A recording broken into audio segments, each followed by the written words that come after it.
Hello everyone, I welcome you here again. So today we have Mr. Taranga Datta with us. So welcome Taranga. Hi, So, thank you, Puneet. Thanks for having me. so he is a doctoral student from IIM Calcutta. So we want to start with your academic journey first. Please tell us. Right. I'm basically from the city of Kolkata, where I did my schooling as well as my undergraduate in production engineering from Jadavpur University. Production engineering is kind of a techno management subject where it has the technical aspects of, say, applied mechanical engineering, as well as it borrows certain courses or concepts or key schools of thought from the industrial engineering domain, wherein we get exposed to courses of operations research and production management. While I was pursuing my undergraduate studies, I kind of felt that I was more inclined towards these management oriented subjects instead of the core subjects of production engineering, such as, say, machining or manufacturing or production processes. So these kind of subjects. And hence, I was kind of exploring what one could do beyond the 4 years of undergrad, and I actually got myself exposed to this nice field of research via one or two research internships. So I had, in one of the summers right after the third year of my undergrad, had pursued a summer research internship in the safety analytics laboratory of IIT Kharagpur, which falls under the industrial and systems engineering department.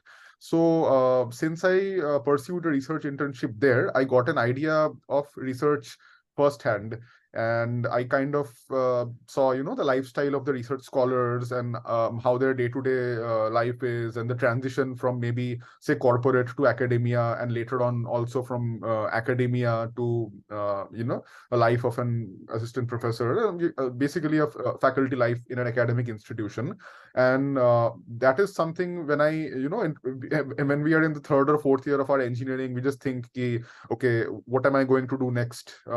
These questions come into your mind. So then I was thinking that this is one field where I could see myself going, because I was always looking for MS or PhD programs in the US, but I was not aware that there was something called a fellowship program in the IIMs as well. But one fine day, out of curiosity, I was just looking at the academic profiles of the IIM professors, and there I saw, in many of their profiles, it was written that fellow of IIM Ahmedabad, or fellow of IIM Calcutta, fellow of IIM Bangalore, something like that. And then I thought to myself that what is this fellowship? And once when I delved deeper into this, a bit of Googling and going through some newspaper cutouts, I realized that this is something which was, the IIM Act had not yet been operationalized, and because of that, IIMs did not have the PhD degree granting authority, which they have now. So I think anyone who pursued a PhD, they were titled as a fellow of a particular IIM. But now, after the IIM Act, I think 2019 or 2020 onwards, it has been converted into the PhD program, and we get a doctorate, and we can call ourselves Dr. XYZ from then onwards. And there was another query regarding the fellowship program which I had, was that, as an undergrad, was I eligible to apply? But then when I went through the fine print, I saw that if you have a 4-year UG degree, which I had in my case, because I had a Bachelor of Engineering, which is a 4-year degree, so then you can directly apply. But if you have a 3-year undergrad, say in a science or humanities or commerce stream, then you perhaps need a 1-year or a 2 years master's before you can become eligible to apply. And there is no other prerequisite, neither in terms of work ethics or any other thing,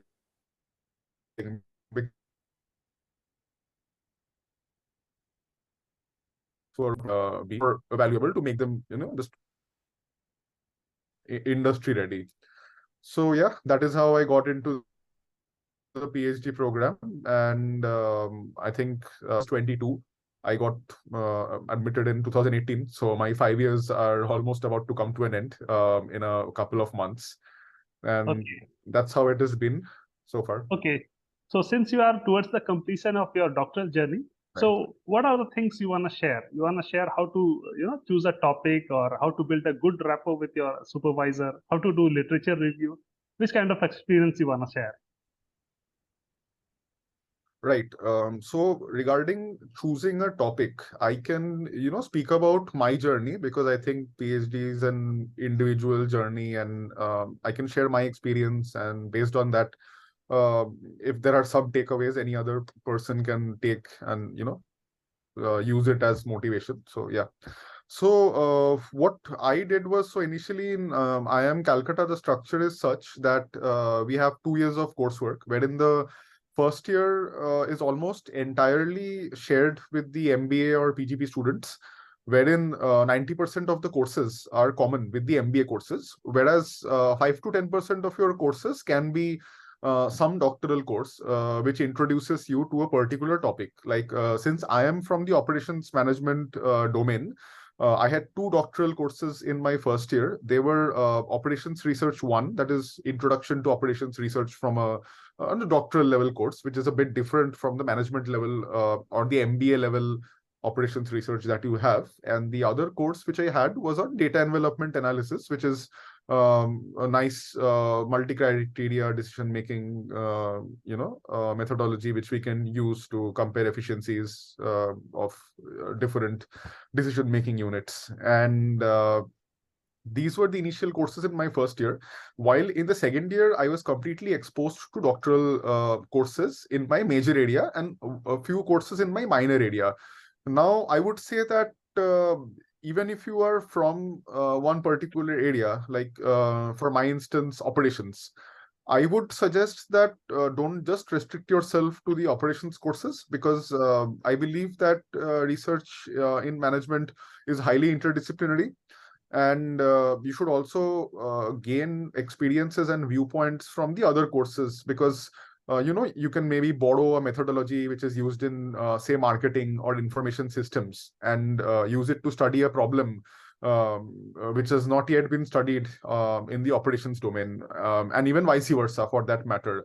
Because often when we are students, we are biased as to, say, I am from economics area, I will only study courses from economics, or I am from marketing area, I'll only focus on theory aspect, and I'll not go into the quantitative part. I'm a quality researcher. I mean, I would suggest that at least in the initial phases, just be open to exploration, because you never know what clicks for you and what does not. And which provides you an opportunity to conduct research on it. Often there are opportunistic topics which can draw you towards a publication. And at least in the initial phases of your career, publishing is really important to give you a kickstart. I mean, it's important in all phases of your career, but just to get an initial kickstart when you do not have an established research network, which maybe some senior or mid-level professor might have who's actively into research. So in that step, for example, say when I was in just completed the second year of my coursework, COVID came in, and COVID offered people a lot of opportunity to conduct interdisciplinary research. But if I look back then I was thinking that it is something like a methodological, so it's a medical field. So how will I use it in my field? And also, of course, since I was new to the field of operations, I was not, uh, you know, I did not have much idea as to how to incorporate 2, 3 fields of study together to form a nice novel problem, which maybe now I have developed a bit, because I believe that with time and experience, you can, formulate problems on your own. You can formulate research questions. Of course, this is one thing which I have read, and of course, but it needs to be reiterated. That is, don't be afraid of failure, and don't be afraid of trying something new, because if you think that I try this and no good results are going to come out, who knows, maybe if you get some other result, and just couple it with some other thing that can get you a good research project which you can develop further on into a publication or something more meaningful later on. So yeah, like Yes. for example, I can tell you with regards to my coursework, I was exposed to quantitative methodologies and coursework. But now in one of my chapters, I've actually conducted a qualitative study, and I did not have any exposure to the framework which I am currently using. So often we see that students are over reliant on coursework. And the kind of education we have been exposed to incentivizes you to use the coursework and draw ideas from that. But then research is something that is evolving and interdisciplinary. So if you are a mid-level career professor, if you are 40 years old, so you cannot use a methodology which you had applied when you were maybe a 25-year-old pursuing your PhD, right? So I think you need to be completely open to new methods, new fields of literature, and just look at how you can draw ideas from other domains and apply it in your study. So I think broadly this is what I would suggest any Okay. new scholar who's pursuing it. Okay, very well said. Very well said. So do you want to share something about the publication? How to, find out the correct journal and which are the particular topic on which somebody should write a paper if somebody is looking to publish one? Do you want to share something about it? Right. Okay. So when it comes to journals and selecting the topics, I think every field has the top researchers, right? So maybe the top researchers who publish in the top journals, and often we see that they publish invited articles and review papers in the so-called emerging or hot topics in a particular domain. And these topics can serve as a great starting point for someone who's trying to know more about a particular domain. For example, if I speak about my own journey and my research ideas, so I am currently conducting my PhD thesis studies in healthcare operations management. So as you can understand, healthcare is actually by design quite interdisciplinary. So I kind of drew my inspiration not only from management literature, but also from the latest occurrences in the healthcare domain. Mhm. Because you cannot solely rely on management journals to decide on your topic if you are looking to work in the healthcare management domain. So this is one thing. And the other thing is that often in journals you see calls for papers and Mhm. other things like that. And if you look at that, that can give you an idea or a sense as to where the community of your particular major is kind of moving or going ahead. Because say these days there are rise to new business models every day, and it's a good idea to go through not just academic journals but also the top business press articles to Okay. give you what's happening in the real world, and if possible even interaction with the corporate leaders who are visiting your campus often, because the perks of studying in a top institute like the IIM is the interactions with the top industry professionals which it offers. Because otherwise the research we do, I mean using a software or just writing a particular draft, we can do it anywhere in the world, but just doing it under the umbrella or affiliation of a top institute like an IIM is to leverage the network which the institutes offer, because that can give you a novelty, maybe give you access to some new data set, or give you access to a set of respondents which someone from another institute might not have. And publication, of course, it's becoming more and more competitive every day with the passage of time. So in order to establish the novelty in your research, you perhaps need to give more effort from your end, and to take some time and think about how you can establish that novelty.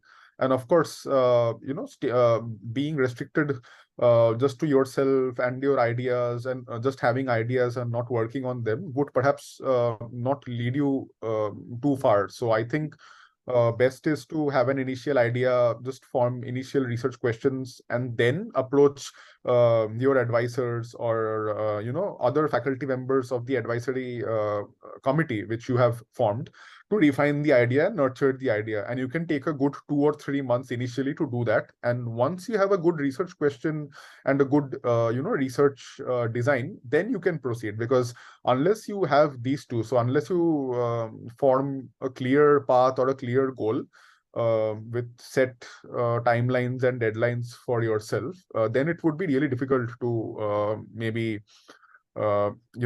complete the project and move further. Because as a scholar, I think our aim should be doing good research, but at the same time, not trying to do groundbreaking research like maybe someone who was a prodigy like John Nash. Because most of us, I mean, I can speak for myself, most of us are not prodigies, or cannot write a 10-page thesis and get it approved by our committee. So we need to identify a good and timely research topic, study it, and maybe once we are faculty members, then we can use that time and use the resources which are available at our disposal to take it further. Yeah. Yes, thank you so much sharing your experience and learning with us. So is there anything else you want to share with all the viewers?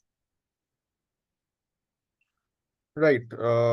So just I think as a summarization of my interview, I can say that uh, you know don't be too restricted to one domain or one particular space, and seek help whenever you feel that you need it. Because like I said, a PhD program is not structured in a way that a master's or an undergrad program is. You don't have a mid-sem or a semester wherein you can study in the last moment and just pass your exams and see that you are progressing. So you need to have a conversation with yourself first, and you need to decide what progress means for you.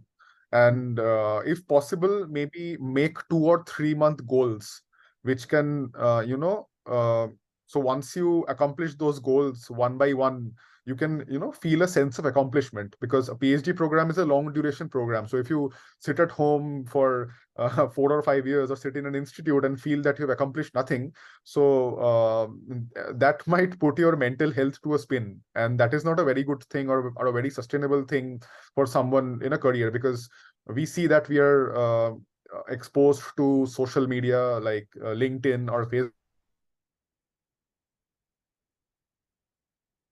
If you are not doing the same, that might put a bit of mental pressure on you. So I would suggest that minimize those things. PhD journey is an individualistic journey, to each his or her own. Everyone has a different motivation and goal for pursuing a PhD, no matter whatever people might say. And often we say that, or we even hear from some of our peers that the only goal of PhD is publishing in XYZ journal and becoming a prof in XYZ institute. I would say that that is a very narrow viewpoint to look at things. Because I believe that the goal of PhD is to make you an independent thinker, to make you an organized thinker, to make you your own boss. Because not having structure in a PhD program is in a way incentivizing you to formulate that own structure. So maybe treat yourself as a product, and treat your PhD committee as the startup.